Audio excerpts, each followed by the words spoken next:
Hey everyone. Now this may come as a surprise, but I watch a lot of YouTube. Shocker, I know. But here's another thing you might not know about me. I love Elder Scrolls lore. Sort of.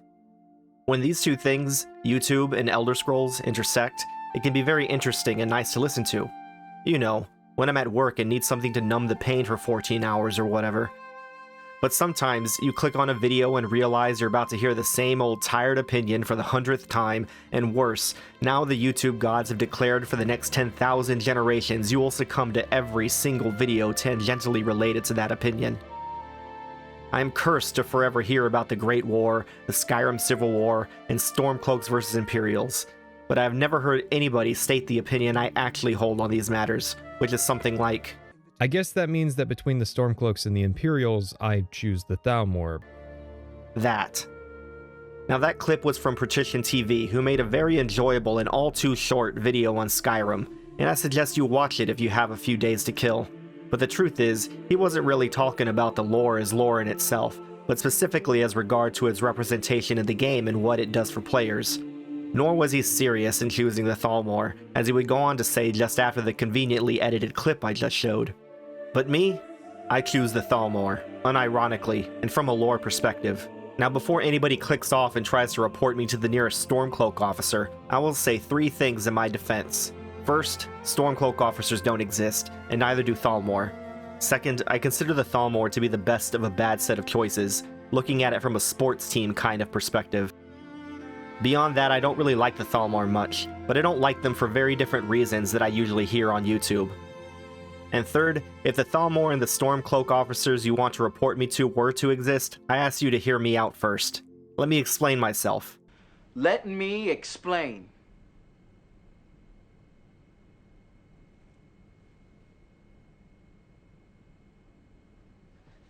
If you clicked on this video, you might have noticed it's supposed to be about the Man-Mer Schism, not the Thalmor. This is true. I have not bamboozled you.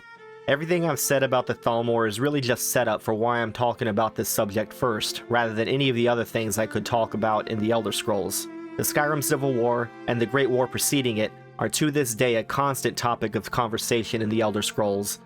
And to really understand my support of the Thalmor, you have to go all the way back to the Man-Mer Schism. This will be the first in a trilogy of planned videos.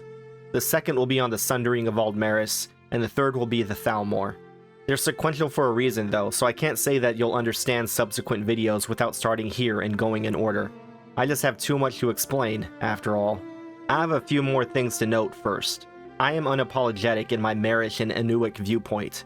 Everything I say in Elder Scrolls topics is going to inevitably be from that perspective. I'm just going to say that from the outset. That being the case, everything I talk about is strictly within the confines of the Elder Scrolls world. I'll also make clear that while I'm speaking of groups generally, I'm also speaking on mythic terms. The average day-to-day man or mer isn't necessarily going to embody their mythic perspectives, concerned with their normal profane lives as they probably are. I'm not trying to generalize too hard when I make fun of Elder Scrolls humans, as I often do, so just keep that in mind. And as a final note before we get truly started, I don't think any of what I say is new or unique to me, per se, but I do think I tackle the issues at unique angles.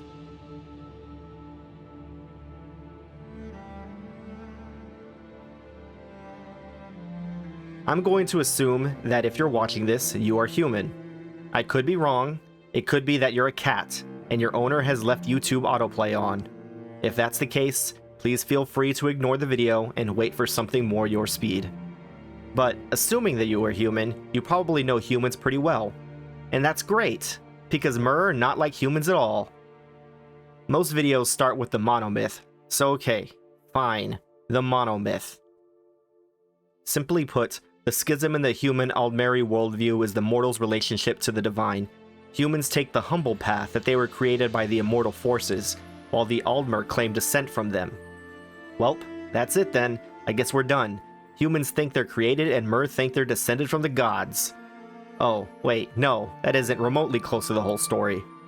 There's something about this I want to bring up, and since I have no better place to do it, I guess I'll do it here. I mentioned Patrician TV before. Here's another clip. I first want to say that many people overstate the complexity of Elder Scrolls. Elder Scrolls lore is more like an ornate chair. There's a lot of details, but it's still rather straightforward what function it serves. He then goes on to tell the very basic story everybody knows regarding the creation of Nirn, retelling it as a man named Steve who defrauded everyone to buy a new house. Here's the thing, you can say anything is like an ornate chair, and give a simple analogical story to explain it. Here's an example. Christianity is like an ornate chair. There's a lot of details, but it's still rather straightforward what function it serves. Imagine there's a guy named Greg who throws a huge party at his mansion and invites everyone over for free. The party is amazing. It has perfect food, music, everything. But Greg has one rule: no one can go into his private room. Some people are curious and sneak in anyway, which makes Greg really mad, so he kicks everyone out of the mansion. But then Greg's son, Jake, who lives in the mansion with him, feels bad and comes up with a plan. He tells everyone that if they follow him, he'll invite them back to the mansion, no questions asked. Jake lets himself get arrested on their behalf, but comes back to take them to the mansion anyway, which proves his point. So everyone who trusts Jake and sticks with him gets to come back and enjoy the party. Okay, yeah, I guess the essence is there, but we're kind of missing, you know, everything. The real reason the story of Greg and Jake sounds patronizingly silly is that we live in real life and have 2,000 years of chair detailing, and even if somebody isn't familiar with it in particular, they tend to know it exists, whereas Elder Scrolls has a minuscule fraction of that. It still has more than Sonic the Hedgehog. It has more than Fable, more than Dragon Age, more than freaking Dark Souls. Is that a hot take? Whatever, it's true. My point is, Elder Scrolls lore is complicated. Frankly, if you don't consider it complicated, I want to know what you do consider complicated. I'm getting off topic here. My point isn't to call out Partition TV. I don't know the guy, but I'm sure he's a fine dude. I'm just saying, Elder Scrolls lore can get complicated. This tangent all started with the monomyth. The monomyth itself is a simplification. It's like a second-hand simplification, as within the context of the Elder Scrolls, it's a compendium of myth summaries meant for wider consumption. Starting with their respective takes on creation is good, but it's just a start, and we need to elaborate. To do so, we need to start with the enantiomorph. An entire video could be made of this subject, but I'm just going to briefly go over it here. If you just dip your toes past the blessed normie discussion in Elder Scrolls, you might hear about the enantiomorph. Enantiomorph is actually a real word, though I think it's uncommon. Its main definition seems to be geological, specifically about chiral crystal formations. And chiral means pertaining to chirality, and chirality is a word used in chemistry that basically means a mirror image formation. Why do I put myself through this? Chirality is Greek-derived and just means handedness. You have two hands, right? They're symmetrical, but opposite. This is the real-world meaning of an enantiomorph, a crystal formation that is symmetrical but opposite. I ask, why do I put myself through this? Why does Michael Kirkbride put me through this? I guess I can thank my lucky stars that this is a real word and not completely made up.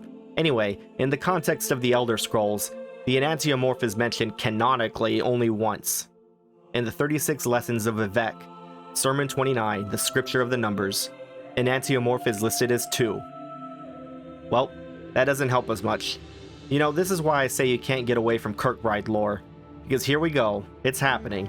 Fasten your seatbelts, rev up those fryers, we're going in. Let's start with another explicit mention of the enantiomorph, Skeleton Man's interview with denizens of Tamriel.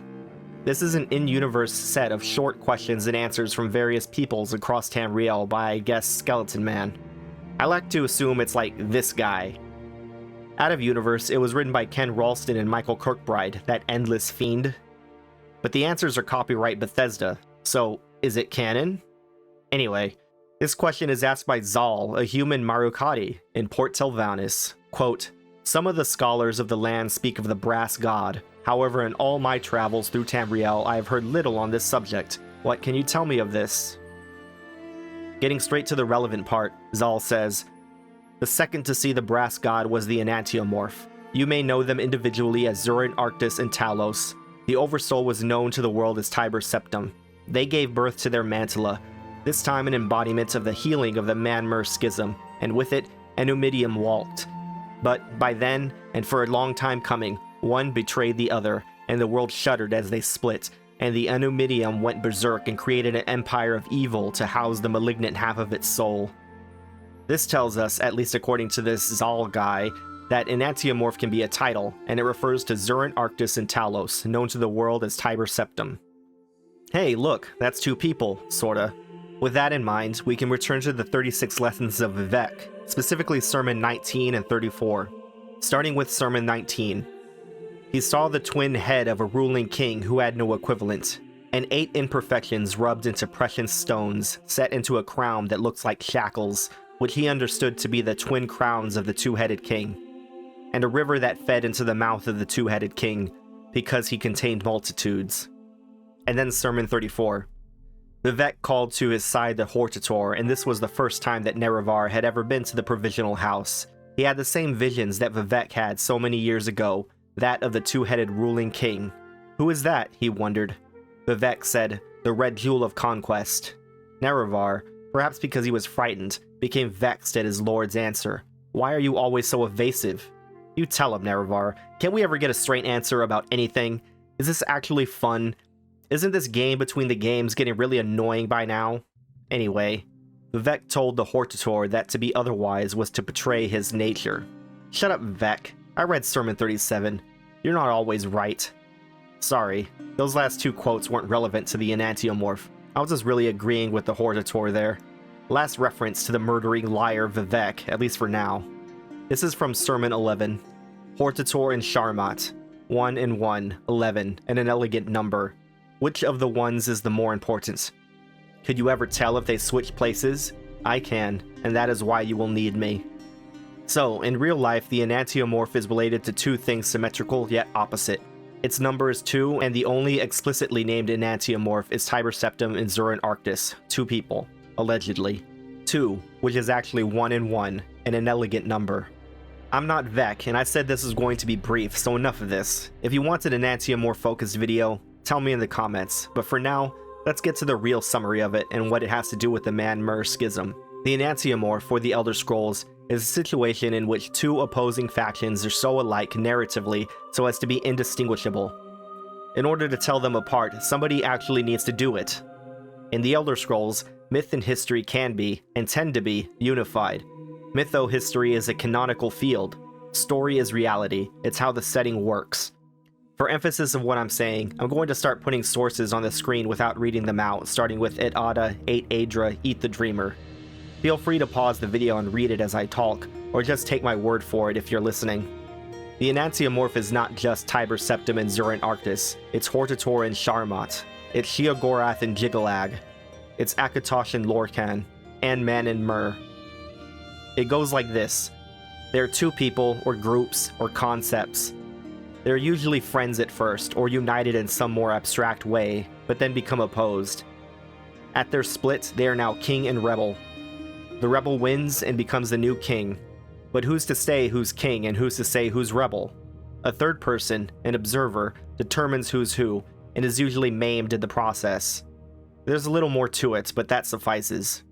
The enantiomorph is a repeating story pattern that happens all throughout creation in the Elder Scrolls, starting with Anu and Padme, down to Adra and Daedra, Old Elnathe and Wandering Elnathe, and finally to the point, Man-Mer. From our friend Zal the Marukati, the Man-Mer fight is repeating, and there's no reason you can't switch places as time goes on. But even more, it's not always the case that the king is in the wrong either. That's a separate question. Another matter of perspective. There's another pattern going on here, starting with Anu and Padme down to Man-Mer. Anu is order stasis and Padme is chaos change. Adra come from the blood of Anu, Daedra from the blood of Padme. Would it really be controversial to notice that Mer are agents of ideological stasis and Man are agents of ideological change? Or to put another way, chaos? This is where we start on my journey to explain myself. The first thing of note is that men in the Elder Scrolls are agents of chaos. It is in their nature. That's why they, as Wandering Elnathe, wandered and came back as degenerates. Now I understand that men think they get stronger from this. They fight over it and seem to win a lot. But Mer think, if you started off in paradise, why would you want to leave? Which brings us to the next topic.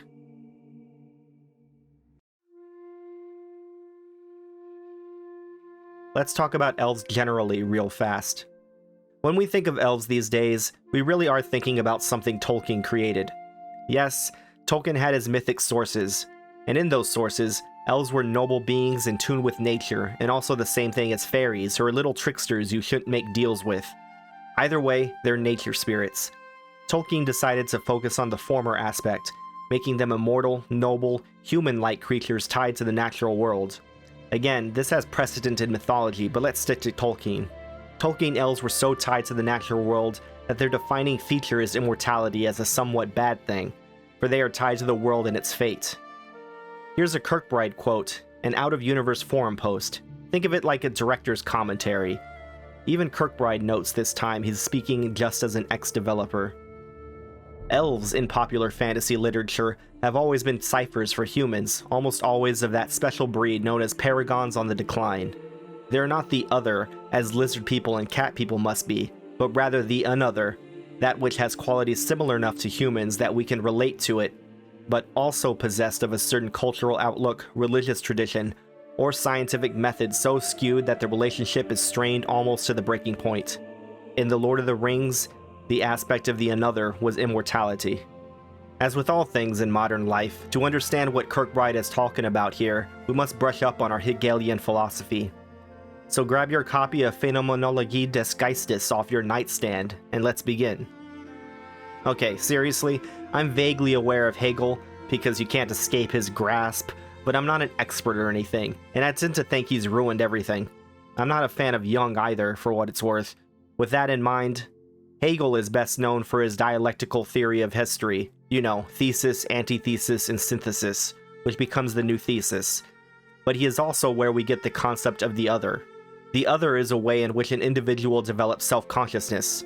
For Hegel, to recognize oneself, one has to be recognized by another person as equal. Likewise, one has to recognize the other person as equal to them.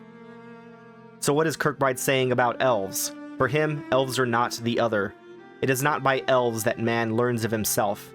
Elves are another, which as far as I can tell, is a Kirkbride original concept, which he described.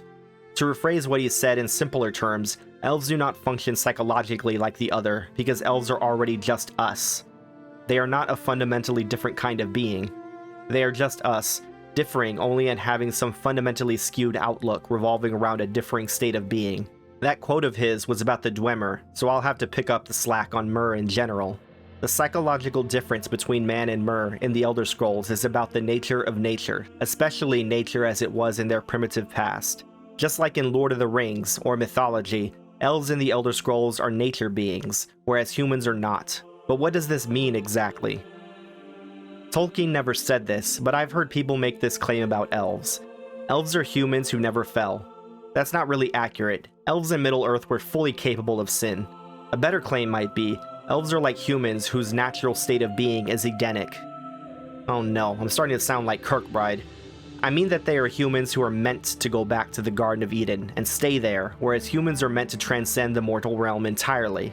Tolkien elves all yearned in their bones to go west, drawn to the sea, to go to the Undying Lands.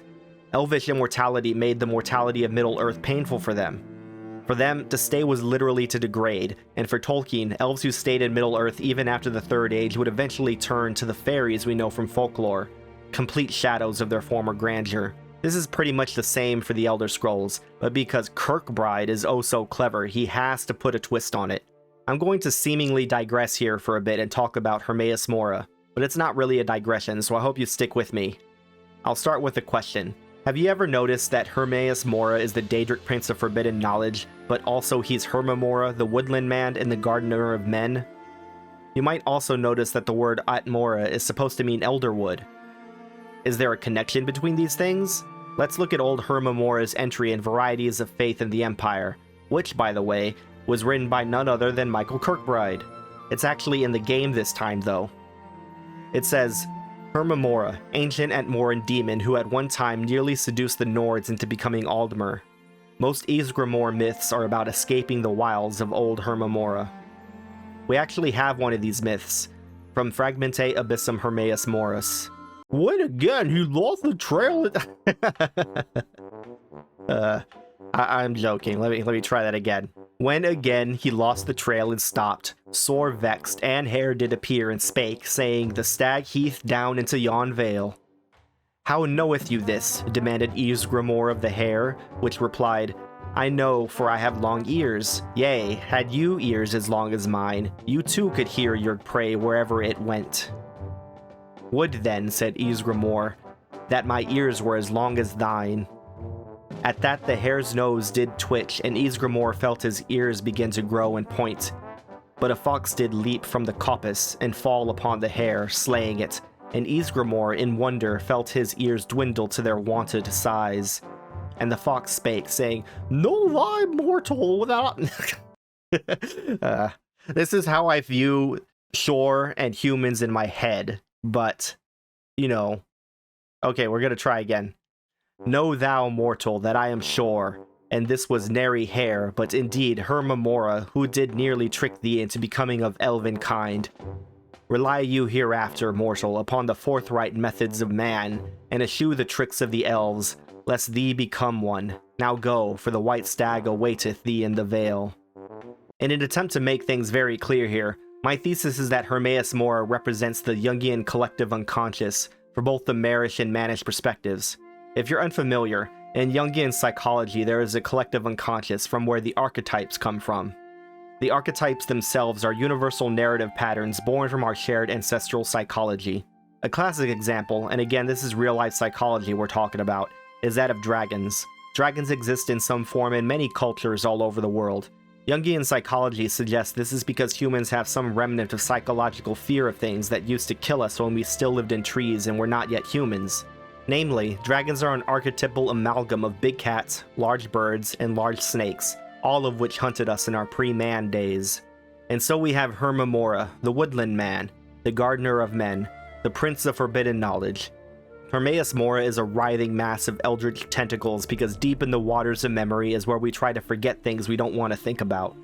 When men were still living in the Elderwood, it was a time of fear and suffering. The act of becoming men was escaping from the Elderwood, to climb down from those trees and start acting civilized. But the woodland man still comes out from there, attempting to draw you back into that place of primal nightmares by tricking you with false promises. Being drawn back in is equated to becoming elves, because as I said earlier, Mer are tied to nature just as Tolkien elves are. But with a twist. To the elves, Hermaeus Mora is good. Even to the Bosmer, Hermamora is worshipped. Elves are like men who never left the Elderwood. Hermaeus Mora is not a demon, but a source of deep and hidden knowledge. Mer are not from Altmora because they never left Altmora, they were forced out of ALDMERIS. Atmora and ALDMERIS are the ancestral homelands of men and Mer respectively. Now that I've talked about Hermamora and his representation of primal origin, it's time to talk about the physical instantiation of those primal origins. Unfortunately, to start with, I'm going to have to harken back to my first Elder Scrolls video.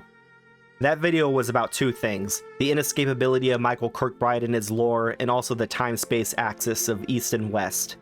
If you didn't know, I subscribe to the idea that on Nirn, Tamriel is in the present, and traveling east is identical to traveling on a temporal axis towards the future, and likewise, traveling west is traveling to the past. In that video, I cited an old forum post Michael Kirkbride made about Yakuta and Akavir, and their location in the past and future respectively. But he also said that Atmora and ALDMERIS weren't places, just ideas. This is wrong, or at the very least incredibly misleading, and is also contradicted by Kirkbride's own writings, both official and unofficial. Let's go to the 36 Lessons of Vivek again. This time Sermon 17. This chapter has Vivek taking the Hortator to various locations around Nirn, visiting 3 of the 4 cardinal directions. Jumping around a bit, the relevant portions are, quote, "Soon they were walking across the eastern sea to the land of snakes and snow demons. Vivek wanted to show the Hortator the fighting styles of foreign tongues. They walked to the north to the Elderwood and found nothing but frozen bearded kings. They came to the west where the black men dwelt. For a year they studied under their sword saints, and then for another Vivek taught them the virtue of the little reward. Nerevar wondered if there was anything to learn in the south, but Vivek remained silent and only led them back to Red Mountain." In certain religious cases, the idea of a teacher being asked a question and remaining silent is to suggest the question is so ill-conceived as to be meaningless, in addition to being irrelevant. For example, asking, "How many stones does blue weigh?" is a malformed question that has no answer. ALDMERIS existed in the south. Or did it? I'll come back to that later. ALDMERIS, though, exists. Vivek and the Hortator went there. Talos was from there. Kirkbride drew art of it. You could say, though, that ALDMERIS is also an idea, in addition to existing. ALDMERIS is the Elderwood. In one sense, the Yakutans came from Yakuta, but in a more mythic sense, all men came from ALDMERIS. What do I mean? Let's start with the annotated Anuad. A large fragment of the El-No-Fae world landed on Nirn relatively intact, and the El-No-Fae living there were the ancestors of the Mer. These El-No-Fae fortified their borders from the chaos outside, hid their pocket of calm, and attempted to live on as before. Other El-No-Fae arrived on Nirn scattered amid the confused jumble of the shattered worlds, wandering and finding each other over the years. Eventually, the wandering El-No-Fae found the hidden land of old El-No-Fae, and were amazed and joyful to find their kin living amid the splendor of ages past. The wandering El-No-Fae expected to be welcomed into the peaceful realm, but the old El-No-Fae looked on them as degenerates, fallen from their former glory. For whatever reason, war broke out, and raged across the whole of Nirn. The old El-No-Fae retained their ancient power and knowledge, but the Wanderers were more numerous and toughened by their long struggle to survive on Nirn. This war reshaped the face of Nirn, sinking much of the land beneath new oceans and leaving the land as we know them, Tamriel, Akavir, ALDMERIS, and Yakuta. The old El-No-Fae realm, although ruined, became Tamriel. The remnants of the Wanderers were left divided on the other 3 continents. According to the French translation of the monomyth, apparently, this is specifically Iliad in origin, which makes sense actually, but that's not the point right now. The point is that in the beginning, there were no oceans, the continents were not separated, the lands of the old El-No-Fae were defined as the area in which original spirits stayed and always were, which became Tamriel. Isn't it weird that the Iliad myth doesn't even mention ALDMERIS? So let's take a look at the Altmer myth then, from the monomyth, the Heart of the World. But this was a trick. As Lorcan knew, this world contained more limitation than not and was therefore hardly a thing of Anu at all. Mundus was the house of Sithis. As their aspects began to die off, many of the Et Ada vanished completely. Some escaped, like Magnus, and that is why there are no limitations to magic. Others, like Ifri, transformed themselves into the El-No-Fae, the Earthbones, so that the whole world might not die. Some had to marry and make children just to last. Each generation was weaker than the last, and soon there were ALDMER. Darkness caved in. Lorcan made armies out of the weakest souls and named them men, and they brought Sithis into every quarter. Ariel pleaded with Anu to take them back, but he had already filled their places with something else. But his soul was gentler and granted Ariel his bow and shield so that he might save the ALDMER from the hordes of men. Some had already fallen, and others, like the Bosmer, had soiled times lined by taking mannish wives. Ariel could not save Altmora, the Elderwood, and it was lost to men. They were chased south and east to Old El-No-Fae, and Lorcan was close behind. He shattered that land into many. Finally, Trinimac, Ariel's greatest knight, knocked Lorcan down in front of his army and reached in with more than hands to take his heart. He was undone. The men dragged Lorcan's body away and swore blood vengeance on the heirs of Ariel for all time. So we get the same thing here, but we get mention of the ALDMER, and Old El-No-Fae is now explicitly in the south. But now we see that ALDMER were in Altmora, which was lost to men when Lorcan chased the ALDMER out. Importantly, Altmoran myth agrees with this interpretation, from varieties of faith under Shore. Altmoran myths depict him as a bloodthirsty warrior king who led the Nords to victory over their Aldmeri oppressors time and again. There's also the entries for Stun and Stun that show they were also involved in the wars of pushing the ALDMER out of Altmora. My final source for this point I'm building towards is Children of the Sky. Look, another human story. Nords consider themselves to be... Okay. Nords consider themselves to be the children of the sky. They call Skyrim the throat of the world because it is where the sky exhaled on the land and formed them. They see themselves as the eternal outsiders and invaders, and even when they conquer and rule another people, they feel no kinship with them. We keep seeing humans coming from Atmora, but humans were created at the throat of the world. There are innumerable sources that say this, not just Children of the Sky. So let's accept both of these things are true. Humans come from Atmora and were made in modern-day Skyrim. Altmora means the Elderwood. It looks like it was actually a place that housed ALDMER as well as humans. and it wasn't until these people warred that there was a real distinction between these places with the flooding of the planet. I'm going to quote from the Numantia Intercept, which is yet more Kirkbride unofficial lore. This will actually be far more important for the video on the Sundering of ALDMERIS, but it still has relevance here. ALDMERIS split during the Dawn, but as in all things then, these fractures enjoyed quasi-temporal amendments. Sometimes the island of Start was with us, other times not, or not of a whole, close as it was to spirit actual. This sundering of purpose is the myth of the destruction of ALDMERIS. Outside of the Dawn, and even then only in the dream time of its landscape, there was never a terrestrial homeland of the Elves. Old Elnofe is a magical idea of mixed memories of the Dawn. Do not believe the written histories. All mortal life started on the starry heart of Dawn's beauty, Tamriel. This actually fits perfectly well with our previously quoted myths. Old Elnofe is the same thing as ALDMERIS, a fracture of existence that bore Mer. But it only existed in the Dawn era, being a fragment of the original 12 worlds, in the time before time. The old Elnofe warred with the wandering Elnofe during the Dawn era, and at the Sarda Convention Altmora was lost, continents were created, and men were about to invade from the Elderwood in order to physically escape it. Mer are left with the shattered memories of a homeland lost, the time in which everyone was one people and of one purpose. Both of these places and all of these events are located in the same mythic past for both men and Mer. An interesting tidbit that points to this is the beginning of the Pocket Guide to the Empire, 3rd edition.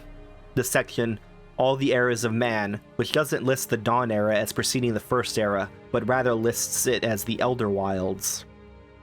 And so I reiterate, Mer never psychologically left Altmora, they were only physically driven from it.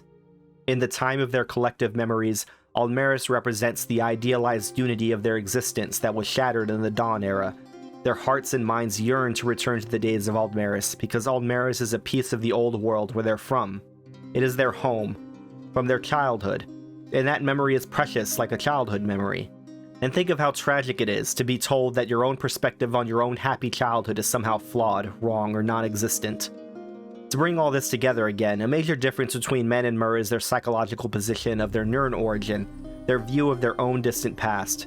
Like Tolkien elves yearning for the Undying Lands, every Mer yearns for ALDMERIS, remembering it as a lost paradise. Unlike men, every man remembers Altmora in a negative way, and in some sense, the mythic distinction between the two places is minimal, as the words refer to modern terrain that didn't exist until after the Man-Mer distinction was already made. In an ideal sense, Altmora and ALDMERIS are different lenses in which real humans could view our own distant hominid ancestors, when we were still living in trees, as a place of primal fear, or a place where we were at our most noble. Of course, we're humans, but Mer are not. And let's look at the Elder Scrolls Online, the Antiquity Echoes of ALDMERIS. The relevant section is, quote, I do, home, ALDMERIS, the beginning place for all the Mer of Tamriel. I doubt the real ALDMERIS looked anything like this, but just looking at it stirs up a feeling in me, like entering my father's house after a long journey abroad.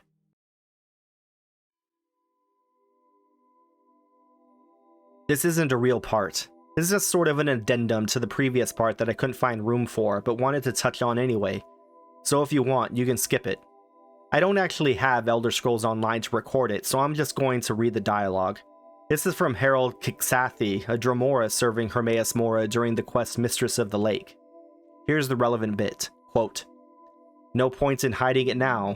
When a mortal dies, where do you think their memories go? Don't bother guessing, I'll tell you. They go into the water. They become water. All the memories of Tamriel's history are stored in its waters. I'm so glad this quote exists, because it fits so many pieces together and it's so explicit I don't have to hear people try to deny it. Water may not literally be memory, like I don't think people are cooking memories and drinking memories. I mean, not exactly. There is a distinction between hardware and software. But I think this idea isn't some kind of Elder Scrolls Online invention just for this quest. It's just an articulation of something that's really obvious in hindsight. So instead of trying to justify this blatantly clear fact, let's instead work through the implications. First, let's return to the second best Daedra, Hermaeus Mora. As the Tide King, old Herma Mora is the closest thing the Elder Scrolls has to a sea god.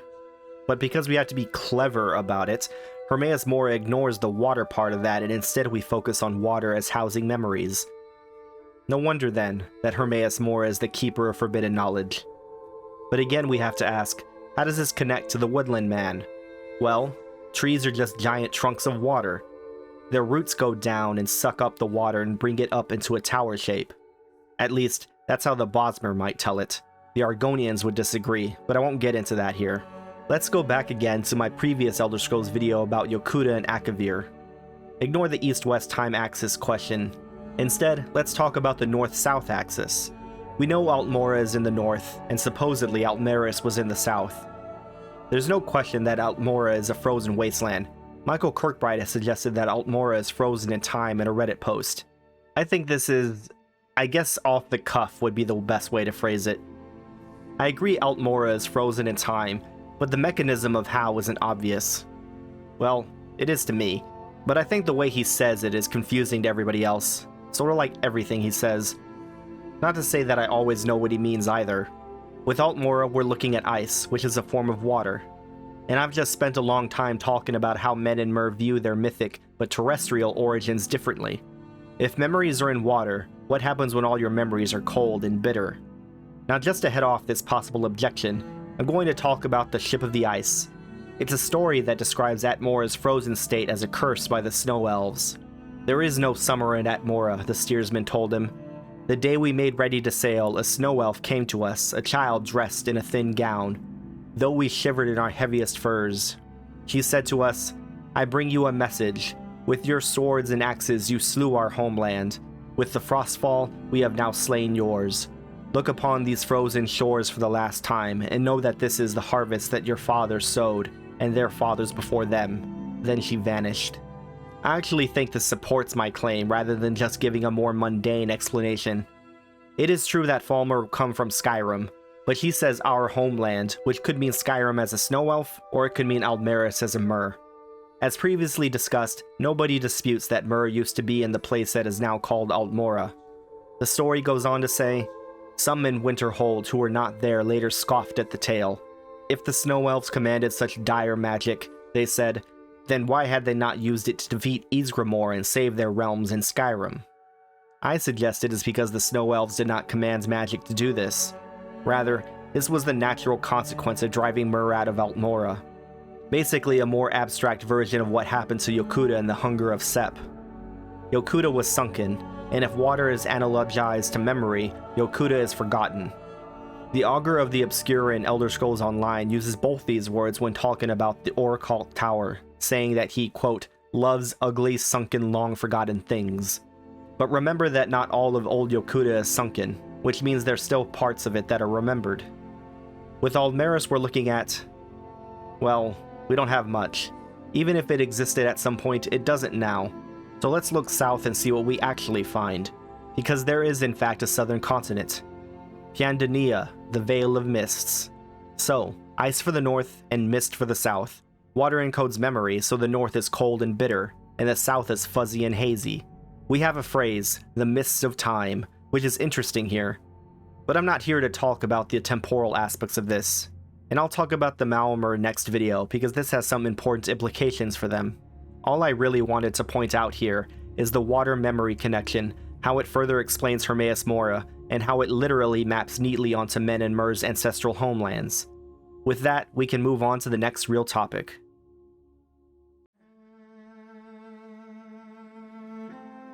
I don't really know how to build up to this, so I'll change tactics and start with the conclusion. Man-Mer have completely different notions on what a race is. They have a different idea on what impurity means.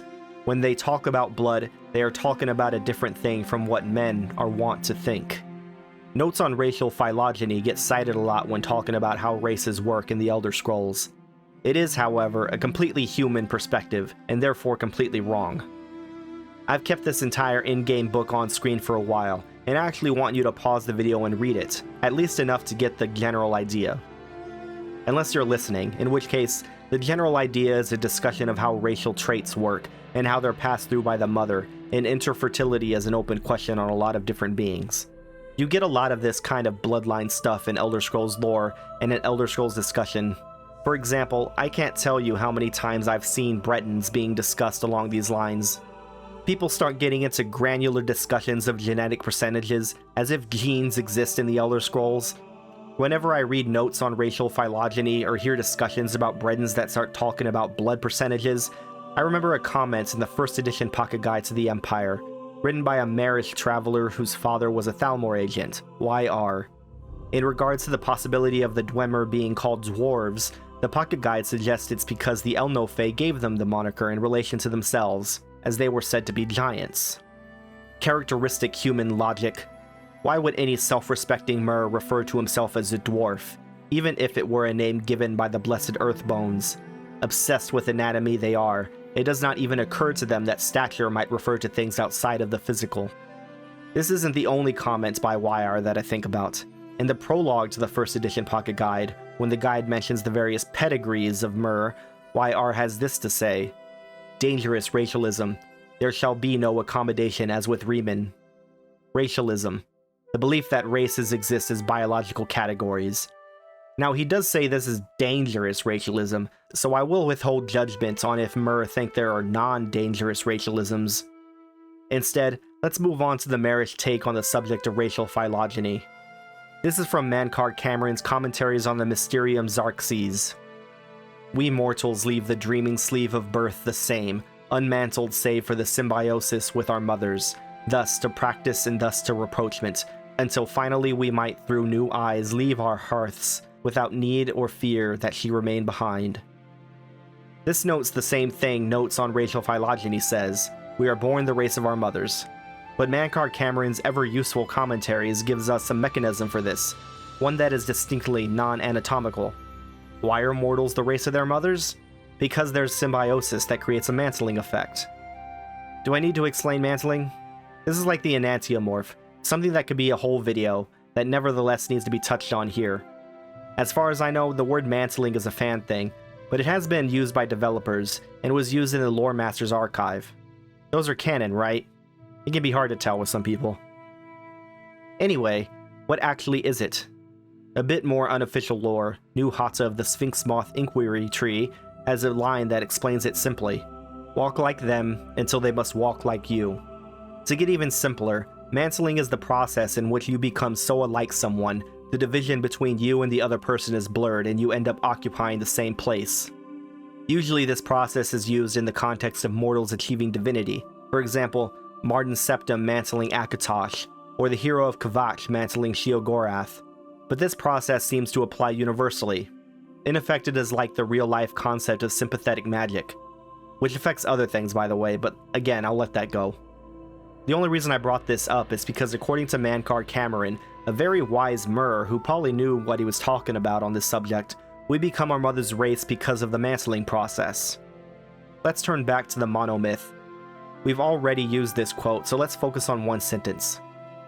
Humans take the humble path that they were created by the immortal forces, while the Aldmer claim descent from them. And now we take a line from the Aldmeriad, which itself is from the endgame book The Onus of the Ogma. As thee are true children of the Errata, thou shalt honor us by honoring thy own lives, for in each of you is housed the divine spark, and thus the record of thy actions is a sacred duty. Keep, therefore, each and every one of you, an Ogma, an ever-scriven scroll which shall memorialize thy brief lives. Thus in at least this way shalt thy spark be immortal.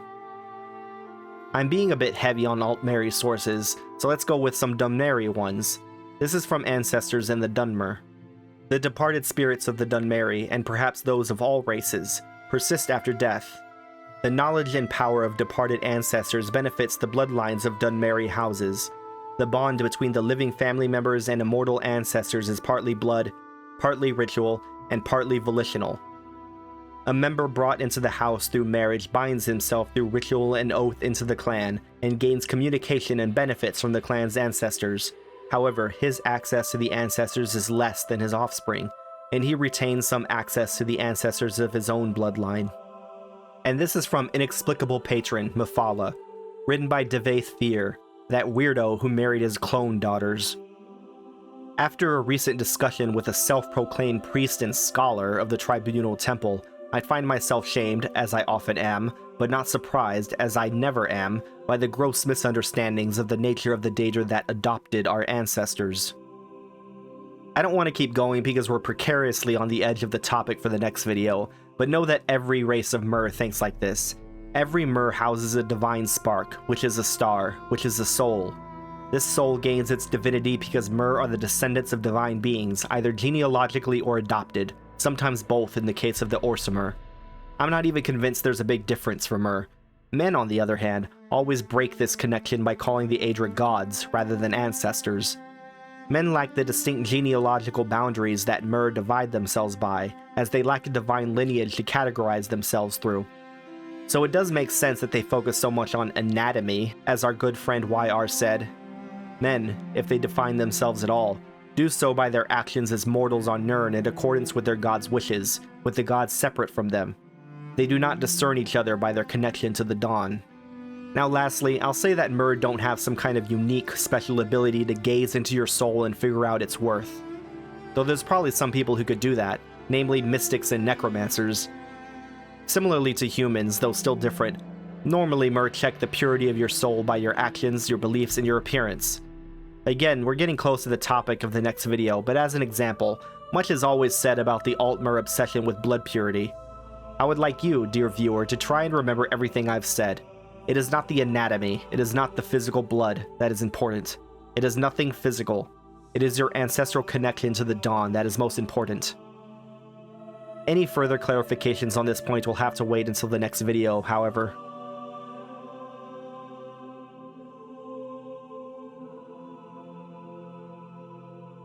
We started our discussion talking about how actually the simple explanations everybody knows are simplifications. Here's another common distinction people make that I think is only sorta correct, but mostly misleading.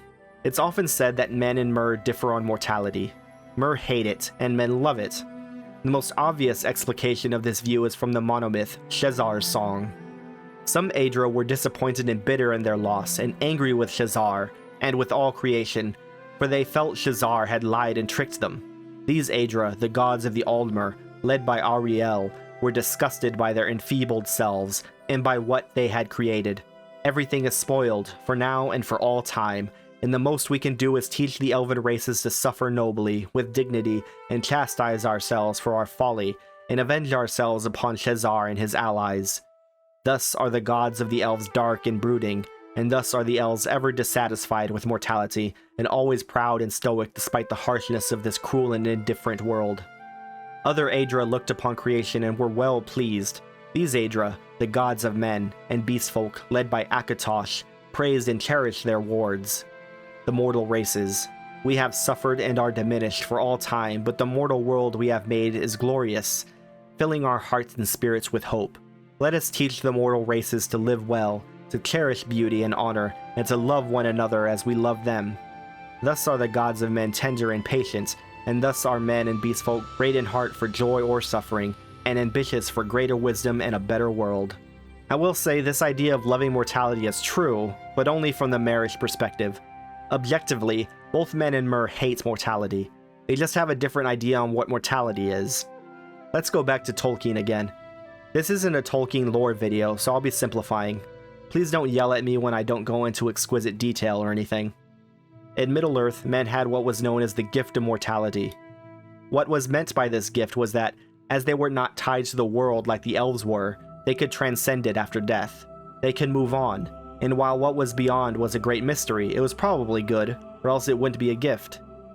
Sauron, however, tricked men into believing that the gift was a curse of death, as unlike the elves, humans would in fact die. Like everything else, the Elder Scrolls takes this and puts a twist on it. Both men and Mer have limited lifespans. When people talk about how Mer hate mortality and men don't, what they really are referring to is the state of mortal existence itself. Mer hate mortality in the sense that they used to be divine and now they are not.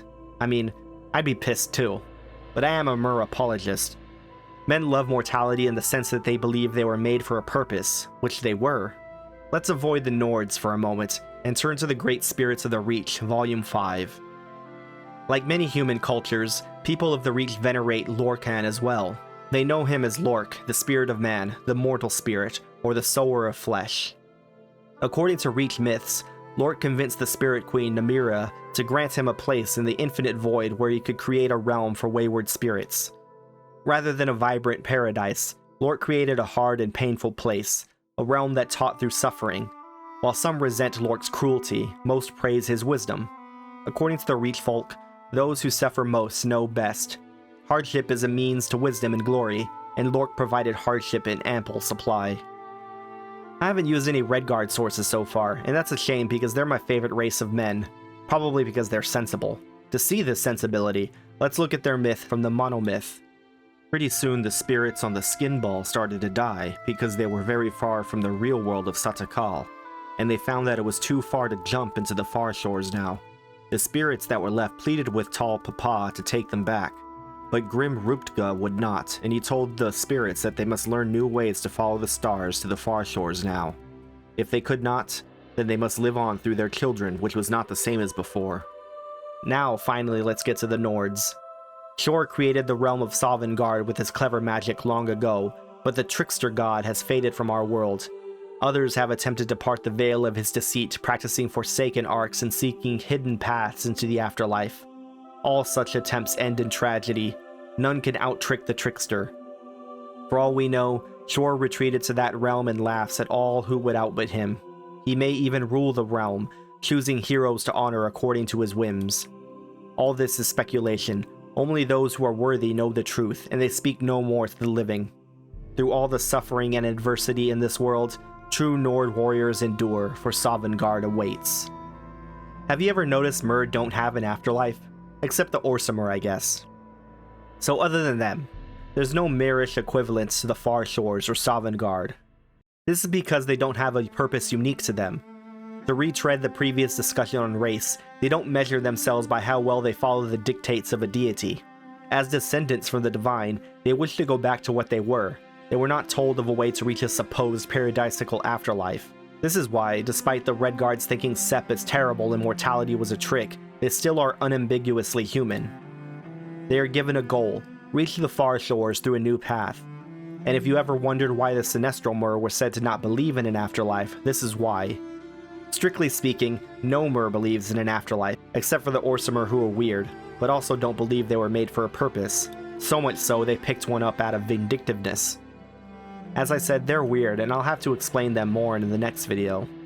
So until then, let's set them aside. Moving on, men believe mortality is a test for them to win. In this sense, they like mortality. However, like Tolkien men, they do not like mortality in the sense of mortal death and age. This is from the 5 Songs of King Wulfharth, from Old Knocker. The 3rd Song of King Wulfharth tells of his death. Orki, an enemy god, had always tried to ruin the Nords, even in Altmora when he stole their years away. Seeing the strength of King Wulfharth, Orki summoned the ghost of Alduin Time Eater again. Nearly every Nord was eaten down to 6 years old.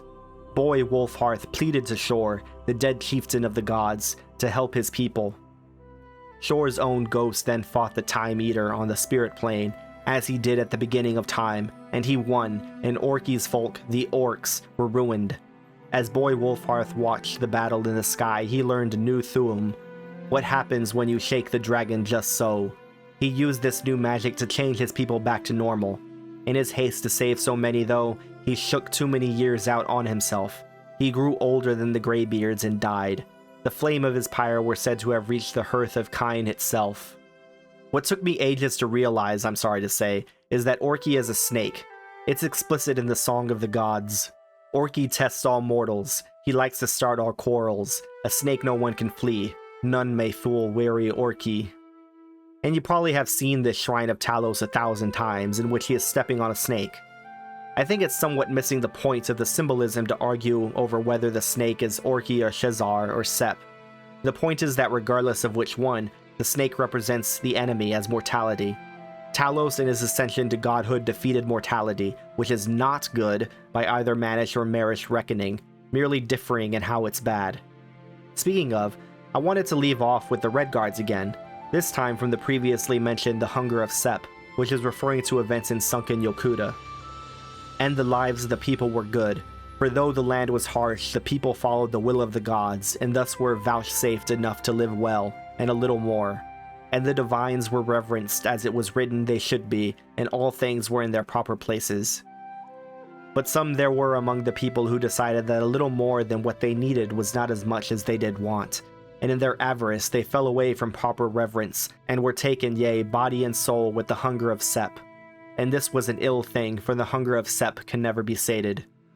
Even here, from a race of man who does not like their Lorcan equivalent, they hate mortality. However, here it is represented as what we in real life would call human frailty, weakness in moral resolution, and the ability to be deceived. It's a more nuanced and interesting idea on hating mortality, but hate it they do, in their own way.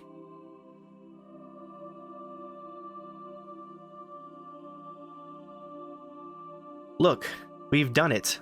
What am I saying? I've done it. I've given a brief breakdown of several major ways Man-Mer differ from each other.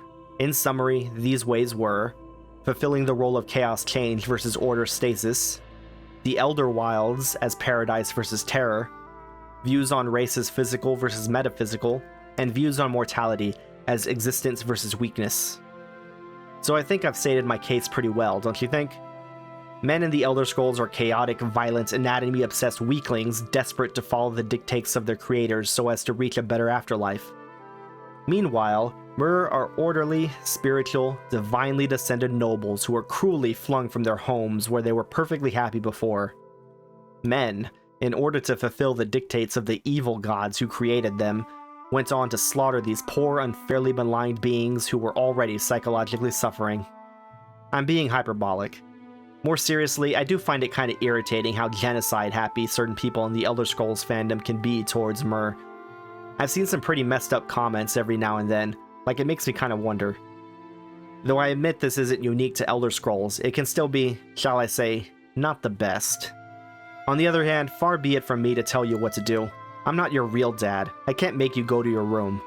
I really just want to be clear. When I cheerlead my favorite Elder Scrolls team, I'm trying to do it in good fun. Try not to take it too personally, or impugn my character here. Anyway, shout out to anyone who's still watching. This was a long one. Before I go, I do want to leave with a warning.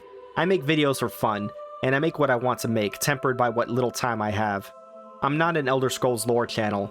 Most of my videos are just old-style Let's Plays.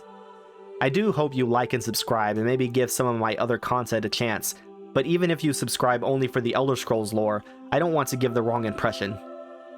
There will be more Elder Scrolls lore videos, because I like talking about the Elder Scrolls, but there'll probably be a lot of the other stuff that might not interest you. Either way, I hope you've enjoyed this video, and you can at least look forward to the next 2 videos in this trilogy. So until next time, see ya.